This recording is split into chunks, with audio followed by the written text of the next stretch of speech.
I think the biggest challenge I face is people trying to put me in a box, that I can only do one thing. It's impossible that I can be an attorney and a designer and a singer. And I believe women are multifaceted by nature. So I live to defy those principles and live life limitlessly instead. I am a lawyer, an author, a television host, a professional singer for many years, a designer. I had a show on HGTV, and I also am judge of the nationally syndicated Emmy-nominated courtroom show, Lauren Lake's Paternity Court, and I'm very proud.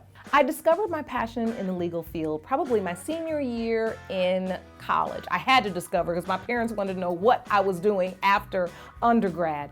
But shortly thereafter, I started trial advocacy when I was in law school, and that's where I learned that I could use my voice to be a voice for the voiceless. I could tell a story better than someone else, which would give them the benefit of the doubt in the court's eyes or in the jury's eyes. And that's where I knew that it was a powerful thing to be able to speak and advocate for others. As a singer, I use my voice in one way, musically, to inspire people, to bring people together. And really, I use that same voice, just without the musicality, to help inspire people in my courtroom. A lot of the advice I give people, whether I say don't pretend to be what you don't intend to be, or you in a hurry going nowhere fast, those are lyrics to songs I wrote many years ago. And now I use them as inspiration for my families. I used to sing all over Detroit, and I did sing background for many, many years as a professional singer for people like Puff Daddy, Jay-Z. I was on the first Blueprint album singing background with a very good girlfriend of mine, Chevy Chavis.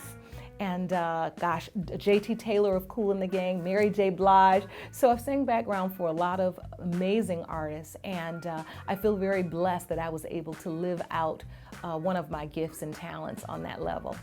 I have so many incredible influences, but the number one influence in my life would be my mother, my late mother. I think she taught me so much about what it means to be a woman, what it means to be successful, what it means to be intellectual, and most importantly, what it means to strive for excellence in life. You should expect excellence from yourself. You shouldn't worry about what other people feel about what you do. It's about how you feel about what you do. Something my mother talked to me about right before her passing. We take things so seriously. And then 10 years later, they really just don't matter. And I think I would tell my 20-year-old self, don't be ordinary when you can be extraordinary. I ask myself that all the time now. Why be ordinary when extraordinary is an option? And I think if I knew that at 20, I could have done even more than this. What I love most about being a woman is the fact that I have experienced what it is like to be a mother. I always say my son is my #1 best production yet. I absolutely love what it means to bring life into the world, be responsible for that life, inspire that life, and literally to grow up again through his eyes.